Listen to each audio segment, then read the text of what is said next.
Hello বন্ধুরা, good morning সবাইকে। কেমন আছেন সবাই? আশা করব যে যেখান থেকে আজকের আমার এই ব্লগটা দেখছেন সবাই ভালো আছেন, সুস্থ আছেন এবং স্বাভাবিক আছেন। আমরাও ঠাকুরের আশীর্বাদে সবাই বেশ ভালো আছি। এখন বাজে সকাল 8টা, আর আজকের এখন থেকেই আমি আপনাদেরকে সঙ্গে নিয়ে আমার আজকের ব্লগটা শুরু করছি। আশা করব অন্যান্য দিনের ব্লগের মতো আজকের এই ব্লগটাও আপনাদের ভালো লাগবে। সকালবেলা ঘুম থেকে ওঠার পরেই ঘরের যে কাজকর্মগুলো থাকে সেগুলো চটজলদি করে শেষ করে নিয়েছি। তারপরে স্নান করে একেবারে চলে গেছিলাম ছাদে, জামা কাপড় শুকোতে দিয়ে ঠাকুরের কাজকর্মগুলো শেষ করে ঠাকুর পুজো দিয়ে নিচে চলে এসেছি। তো নিচে এসে ঘরের আগে বিছানাটা তুলে দিয়েছি, আর গতকালকের কিছু জামা কাপড় শুকোতে দিয়েছিলাম, ওগুলো আজকে সকালবেলা উঠে দেখি ভালোই শুকিয়ে গেছে। ওগুলোকে একটু রোদে ফেলে দিয়েছিলাম যখন ভোরে উঠে ছাদে গেছিলাম। তো এখন ওগুলোকে তুলে এনে ভাঁজ করে রেখে দেব। আর মাথায় শ্যাম্পু করেছিলাম, আর এত গরমের মধ্যে চুলটাকে আর খোলা রাখতে পারিনি, তো সেই জন্য বেঁধে নিয়েছি। জামা কাপড়গুলো গুছিয়ে রাখছি, তার কারণ হলো যে আজকেও অনেক জামা কাপড় ধুয়েছি, তো একেবারে সব কিছু গোছাতে অনেকটা টাইম চলে যাবে, আর ঠিকমতো গোছানোও যাবে না। আর ছেলে তো এগুলো সব দেখতে পেলেই সব ফেলে দিতে থাকবে, তো সেই জন্য একেবারে জায়গার জিনিসটা জায়গায় রেখে দিচ্ছি।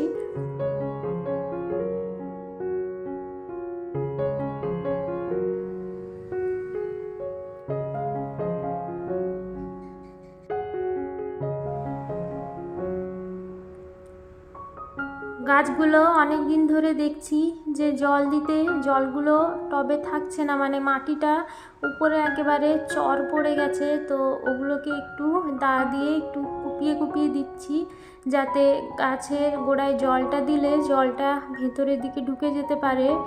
না হলে জলটা ভেতরে ঢুকছিল না, ওই উপরে গাছের গোড়ায় দাঁড়িয়ে থেকে যাচ্ছিল, না হলে টবের নিচে পড়ে যায়। সেই জন্য ভাবলাম যে গাছগুলো তো রোদে যদি ওইভাবে থাকে তাহলে নষ্ট হয়ে যাবে, সেই জন্য দা দিয়ে একটু গাছের গোড়াটা কুপিয়ে তারপরে জল দিয়ে দেব।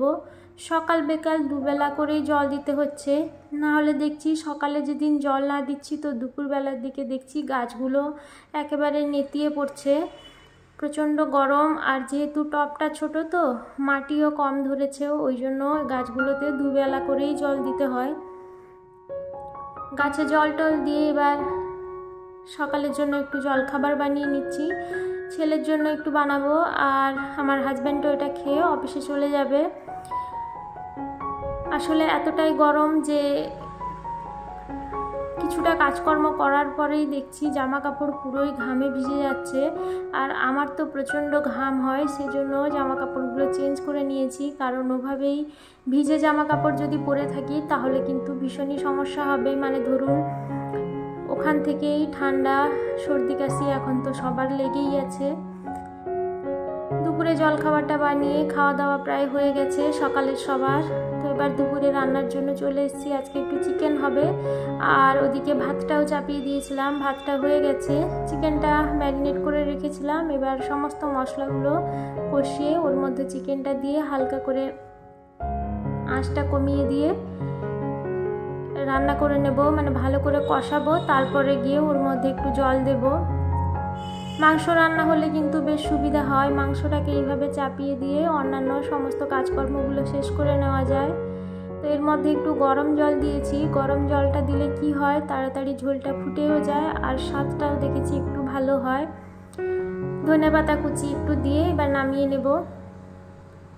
রান্নাবান্না শেষ, এবার রান্নাঘরটাও একটু পরিষ্কার করে নেব। আজকে যেহেতু খুব তাড়াতাড়ি করে রান্নাটা শেষ করে ফেলেছি, ওই জন্য রান্নাঘরটাকে একেবারে পরিষ্কার করে দিয়ে তারপরেই যাব। যখনকার কাজ তখনই মিটে গেলে সুবিধা হয়, এটা যদি ফেলে রেখে যাই তাহলে কিন্তু পরে আবার হয়তো করব কাজটা, কিন্তু একটু অলসতা ভাব আসবে, তখন মনে হবে যে তখনই যদি করে যেতাম কাজটা তাহলে এখন আর আমাকে এই কাজে হাত দিতে হতো না।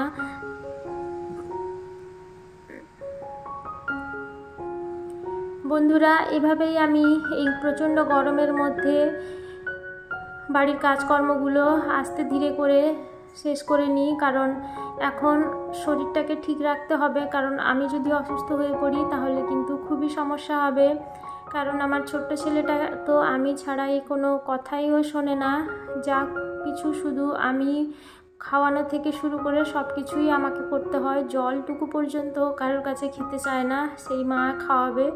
তো সেই রকম অবস্থা, নিজের দিকে একটু যত্ন না দিলে, যারা ছোট বাচ্চার মা তো বুঝতেই পারছেন, নিজের দিকে অবশ্যই আগে একটু যত্ন দেওয়া উচিত। কারণ নিজে যদি অসুস্থ হয়ে পড়েন তাহলে বাড়ির অন্যান্য সদস্যদের কিন্তু ভীষণই অসুবিধে হবে।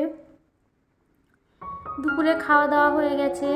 এবার এই যে মানি প্ল্যান্ট গাছগুলো একটু লাগিয়েছিলাম, ওটাকে জানলায় এখানে বসিয়েছিলাম, তো দেখছি নোংরা জমে গেছে যে জায়গাগুলোতে ওই পটগুলো বসছে, তো সেগুলো একটু সরিয়ে সরিয়ে মুছে নিচ্ছি। গাছগুলো কিন্তু বেশ সুন্দর হয়েছে।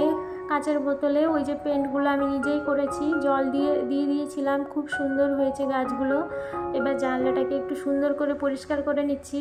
এটা আমার রুমের মধ্যে জানলা, তো ওই জন্য দেখতে বেশ একটু খারাপ লাগছে, সেই জন্য পরিষ্কার করে নিচ্ছি। আর টবটাকেও একটু পরিষ্কার করে নিচ্ছি। তাহলে বন্ধুরা, আমার ব্লগটা আপনাদের কেমন লাগলো অবশ্যই আমাকে কমেন্ট করে জানাবেন। আর আমার ব্লগের কোথাও যদি আপনাদের একটুও ভালো লেগে গিয়ে থাকে তাহলে প্লিজ আমার চ্যানেলটিকে সাবস্ক্রাইব করে আমার পাশে থেকে যাবেন। আপনাদের সঙ্গে দেখা হবে আবারও একটা নতুন ব্লগ নিয়ে। ততক্ষণে সবাই ভালো থাকবেন, সুস্থ থাকবেন, সাবধানে থাকবেন। দেখা হবে আপনাদের সঙ্গে আবারও একটা নতুন ব্লগ নিয়ে। সবাইকে জানাবো অসংখ্য ধন্যবাদ।